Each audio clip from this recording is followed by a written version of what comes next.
Kevin et Guillaume, bonjour. Bonjour. Bonjour. Bon, là c'est un grand voyage qui nous attend. On va quitter l'Afrique en votre compagnie. C'est même plus un voyage, je pense. On peut parler d'une nouvelle aventure parce que c'est vraiment le mot qu'on a souvent dit. C'est l'aventure dans l'aventure. Ça en fera sourire plus d'un en écoutant ça. Mais oui. C'est ça, ouais, une nouvelle aventure pendant une période inconnue parce qu'on savait pas trop combien de temps ça allait durer. On va remettre le contexte. On est à Dakar. La semaine dernière, on était à Dakar. Vous cherchiez activement un bateau, un moyen. Et je voulais savoir, quand vous cherchez un bateau, vous cherchez n'importe quel bateau. Ça peut être un pétrolier, un voilier, une embarcation. Qu'est-ce que vous avez en tête? On a commencé par, oui, on était plus sur un gros bateau, des cargos. Ouais. Ça nous semblait, on savait que ce moyen de transport était utilisé par des voyageurs pour traverser l'Atlantique. Donc on s'est naturellement orienté là-dessus. On contacte plusieurs entreprises. Et on s'aperçoit qu'il n'y a pas de cargo qui part de Dakar pour aller en Amérique du Sud. Donc, voilà, ça va plus loin. Il faut chercher autre chose. Et en cherchant autre chose, on apprend qu'il y a un petit... dans le grand port de Dakar, il y a une petite association qui a un terrain où tous les voiliers du monde peuvent venir cercle voile Dakar. Mm-hmm. Et de là-bas, il y a des voiliers, donc des plus petits bateaux, qui vont en direction, où ils veulent, ils peuvent aller soit remonter la côte et retourner en Europe ou en Amérique du Sud.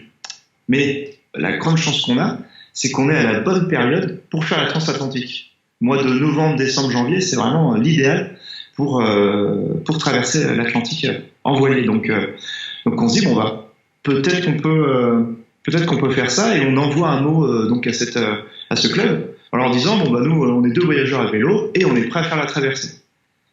Mais encore faut-il que quelqu'un nous réponde. Donc, quand on arrive à Dakar, on n'a toujours pas de réponse. On a des pistes, des professionnels qui veulent bien nous prendre, mais ça coûtait quand même assez cher.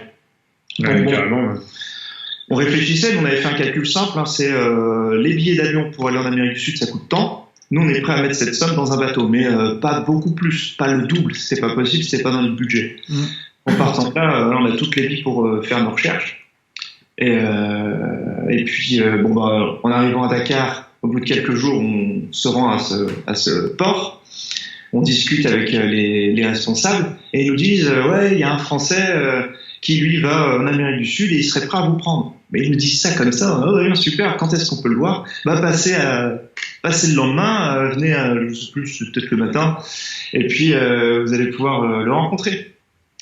Donc le lendemain, on y retourne, et là on voit Guillaume, le capitaine, on discute un peu avec lui, et au bout d'un quart d'heure, il nous dit non mais les gars, il n'y a pas de problème, vous pouvez venir sur le bateau et on fait la traversée ensemble.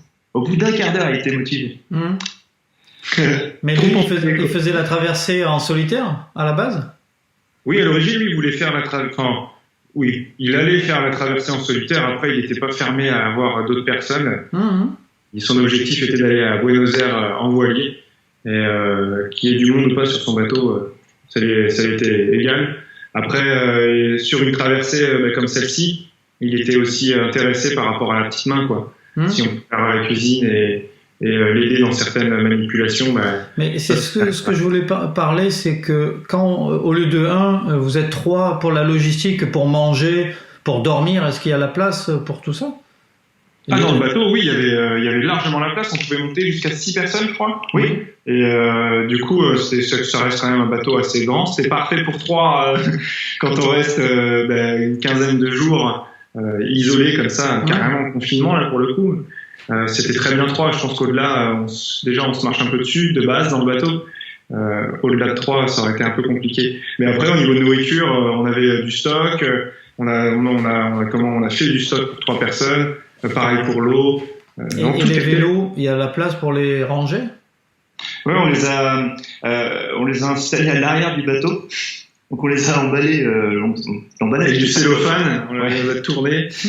Et on les a attachés solidement à l'arrière du bateau, donc ils pouvaient pas bouger.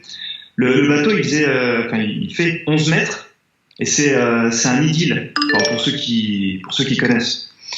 Et donc on s'arrête un petit bateau, et donc les vélos, on a été obligé de les mettre dehors. Quelques sacoches aussi qu'on a accrochées à l'extérieur du bateau, et puis le reste qui était à l'intérieur. Ouais. Non, ça allait. Et du coup, pour vous, ces 15 jours, ça a été un peu comme des vacances du repos ou ça a été beaucoup de boulot et de stress lié à la météo? Est-ce que c'était du repos, Guy?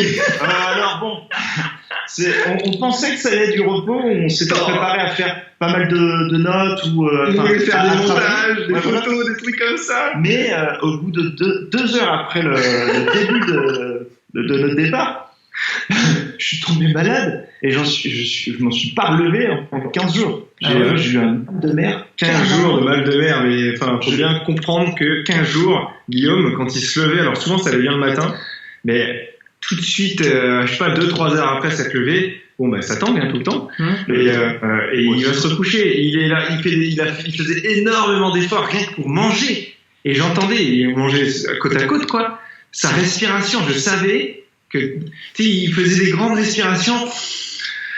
C'est des fois tu fais ça pour te sentir un peu mieux quoi, et Guillaume il faisait ça juste pour manger. Tu te rends compte? Mais c'est un film cette histoire quoi. Donc du repos non. Après il y avait il y a une notion que je trouve hyper importante à partager sur une traversée aussi longue, en tout cas pour nous c'était très long parce que c'est une première. C'est la notion de temps quoi. Le temps n'a plus, c'est impressionnant comment tout change quoi. Déjà il y a l'écart, faut se lever pour passer la nuit. On s'alternait avec le capitaine pour faire 4 heures de veille. Au début, en plus, on comprenait pas, on savait pas, donc on les faisait pas forcément. Mais après, tout est long, quoi. Enfin, t'as pas 1000 choses à faire dans le bateau une fois que tout est réglé, quoi. Et puis, les vents sont très calmes, globalement. Donc, il y a eu 2 moments de tempête, mais sinon, tu t'ennuies. Mais vraiment, il y a une notion d'ennui qui est hyper intéressante. Et là, ton cerveau, tu penses à plein de choses, mais plein de choses. Je me souviens, j'écrivais des messages à des amis, à des proches, que je voulais leur partager parce que je pensais fort à eux, quoi. Mais vraiment, c'est intense. Et ça, c'était une superbe expérience pour ça. Ouais, j'imagine. C'est un peu comme une introspection, presque de la méditation. C'est-à-dire, à un moment donné, tu n'as plus d'informations qui ne viennent de l'extérieur et tu es recentré sur toi-même. Et ça peut être effrayant pour pas mal de gens. Et il faut arriver à le positiver, ce truc-là, je pense. Putain, ouais, exactement. Ouais. Putain, c'est très. On reçoit plus d'informations, c'est ça. Et les premiers jours, c'est très perturbant parce que ton cerveau, il est toujours en attente d'informations, de contacts, d'activités, ou d'aller marcher, des choses qu'on a toujours fait en fait. Et là, du jour au lendemain, il se passe plus rien, et puis le bateau il n'arrête pas de bouger, donc. C'est ce que je me disais aussi, ce bateau. Mais là, je suis malade, mais comment je vais m'en sortir? Parce que j'ai pas ce répit que je cherche, c'est-à-dire d'être un peu sur. On se serait arrêté peut-être un jour sur un endroit, un port, sur une île avant d'aller en une grande mer. Peut-être que j'aurais pris d'autres médicaments. Ok, je saurais à quoi m'attendre. Mais non, c'était trop tard. On était lancé et. C'est ça qui est fou. C'est comme Guillaume l'a dit au début. 2 heures après, tu prends conscience de plus en plus que tu t'éloignes de la Terre. Et pour des gens comme nous, tu vois, on a vécu dans les Yvelines, ça fait bizarre, ça fait peur même un petit peu. Et il faut pas avoir peur du bateau, faut pas être claustro parce que du coup, t'as aucune issue de secours. Quoi. Je veux dire, c'est un truc de fou, mais merde, quoi. Tu sais, à tout moment, s'il y a un problème, il n'y a pas 1000 solutions. T'as beau avoir une balise avec avertir les secours. Ouais, mais enfin, le temps qu'ils arrivent et tout. C'est tranquille, t'as vu la tasse, quoi. Ouais. Donc, il y a un côté très claustro dans tout ça. C'est une expérience incroyable qu'on ne pensait absolument pas en quittant Paris vivre ça. Ouais, ça doit être très fort. Et du coup, le point visé, c'était Buenos Aires? Non, Buenos Aires, ça peut se faire d'une traite, mais il faut beaucoup de nourriture. Donc au début, on était tous d'accord pour aller prendre cap sur Rio. Et puis on s'est aperçu 5 jours avant de vraiment se rapprocher des côtes sud-américaines qu'on n'aurait pas assez de nourriture pour aller à Rio. Donc on doit changer de cap et aller un peu plus au nord, si on en est proche.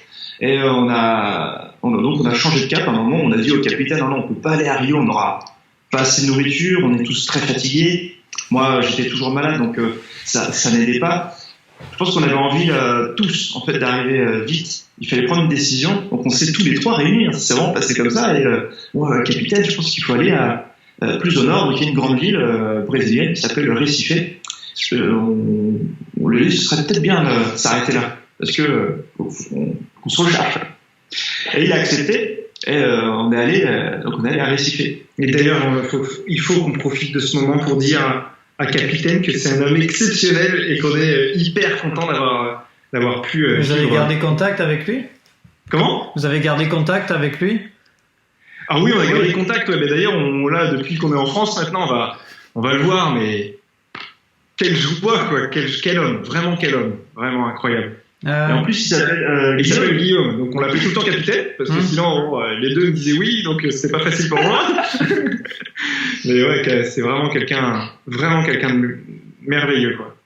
Et quand vous avez mis le pied sur la terre ferme, l'idée c'était quoi, de souffler un petit peu, surtout pour toi, Guillaume, peut-être, pour te refaire une santé? C'est forcément, les premiers jours, on a eu le mal de terre. C'est-à-dire que quand on marchait dans des couloirs un peu fermés, on avait l'impression de tanguer, comme si on se retrouvait sur le bateau. Alors ça, c'était... Et puis attends, il y a un truc incroyable quand on a quitté quand même Dakar.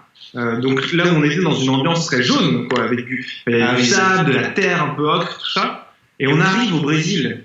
Mais attends, au Brésil, c'est l'herbe qu'il y a souvent, quoi. Tu vois, les couleurs des mangues ou les fruits, tout ça. Et là, le choc qu'on a eu, quoi. On est passé d'un sépia à de la couleur saturée. Ça, c'était fou. Et en plus de ça, sur le bateau, tu vois que du bleu. Et là, quand on est arrivé, je me souviens, on en parlait, on était là, waouh, trop beau, quoi. C'était trop beau, alors qu'on était sur un parking avec un vieux jardin, avec 3 palmiers. Mais c'était magnifique, quoi. Et ça, je me souviens que c'était très fort. Donc, on a changé vraiment, pour le coup, de continent, et tu le sens sur tous les points de vue, quoi. Il y a des magasins, il y a des voitures, on va dire, mieux entretenues. Tout a changé. C'est un vrai choc, ça aussi. Et pourtant, le quartier où on était considéré comme dangereux. Donc, alors, il fallait faire attention. On disait, n'allez pas dans les bus, prenez des taxis. Donc, mais on était très contents de retrouver de la couleur. Comme ça nous manquait. Oui. Incroyable, hein. Ça va être l'occasion pour l'épisode prochain de découvrir un peu votre arrivée à Recife, savoir combien de temps vous êtes resté, la direction que vous allez prendre. Carrément. Ça va être quelque chose, ça aussi. On se dit à la semaine prochaine. On se dit à la semaine prochaine. Allez, salut les gars. Ciao. Salut.